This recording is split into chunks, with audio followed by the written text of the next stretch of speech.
So one of the biggest questions I get asked is, Tanner, what's the difference between a 6, 7, or 8-figure business? In today's video, I'm gonna go through each one of those and the different things required to hit different levels of income in your online business.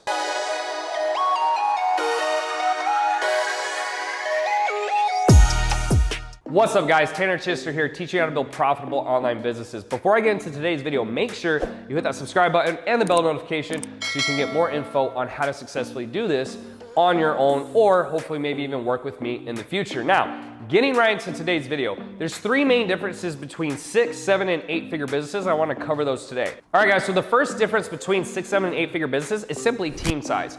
When you're doing a 6-figure business, that's only $100,000 a year minimum, right? So you only have to be doing about $8,000 a month to actually be a 6-figure business, right?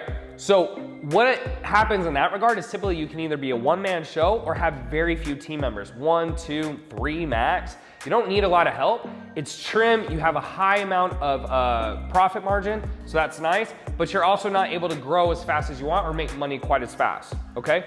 Going to 7 figures, you're now talking at least $100,000 a month. Okay, now this can range, right? This can range all over the place because 7 figures is anywhere really between $100,000 a month and anywhere under $1 million, right? Because if you do that consistently for the year, you're still quote unquote a 7-figure business. Anything under $10 million is what I consider 7 figures. So you could go anywhere from having 5 team members all the way up to like 40.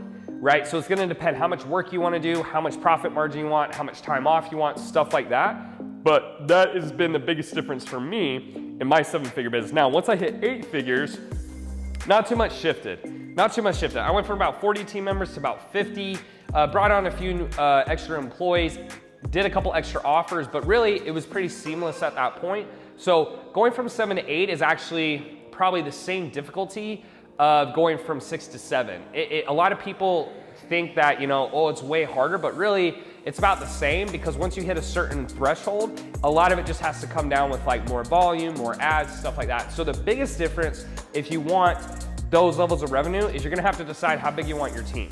The second thing is what I like to call impact. Now, there's 2 different ways to look at this. A 6-figure business or even a 7-figure business, small 7 figures, you're gonna be able to go a little deeper with clients, meaning that if you're given a high level, high ticket, one-to-one service, you can give those clients a lot more attention, make sure that they get a little bit better results, give them a little bit more time, stuff like that. That's great, but on the downside, you're not able to grow as much. So when you go to 8 figures, it's not saying that you automatically do a worse job or something like that.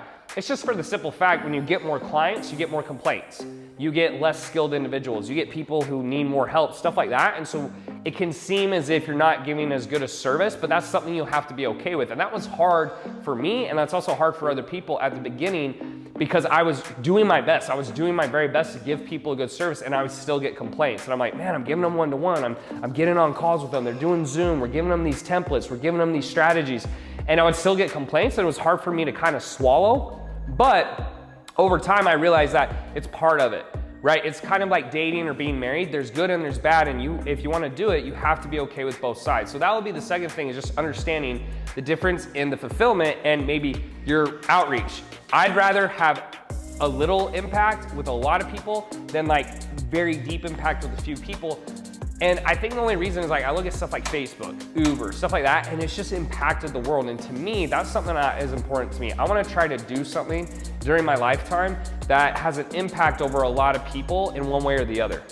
To kind of like leave my mark, I guess, or to kind of leave a legacy. That's how I view it. So that's the second one. Now, before I go into the third one, you know the drill. Make sure you hit the like button so you can get more videos on how to build your online business, and others who are looking for this type of information will be more likely to get it in their feed. Now, the third and final point really is lifestyle and impact. What do I mean by that? In my opinion, right? And again, this is opinion based. So, everyone should have the ability to make their own decisions, have their own thoughts, their own opinions. So that's totally fine. But in my opinion, one of the reasons I wanted to make a lot of money was not so that I could buy nice things. That's a byproduct, right? It wasn't the sole reason, but I wanted to help a lot of people. And what I know for, just a fact is to help a lot of people, you have to have a lot of money.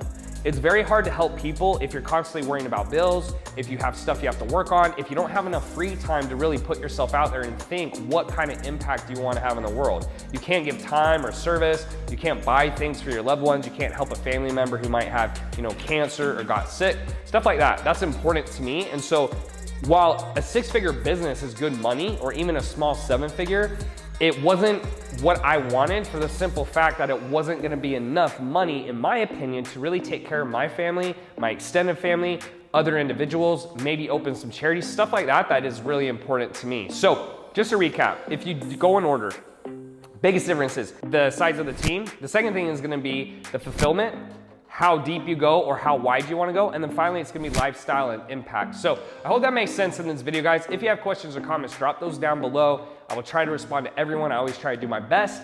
And as always, I will see you guys in the next video.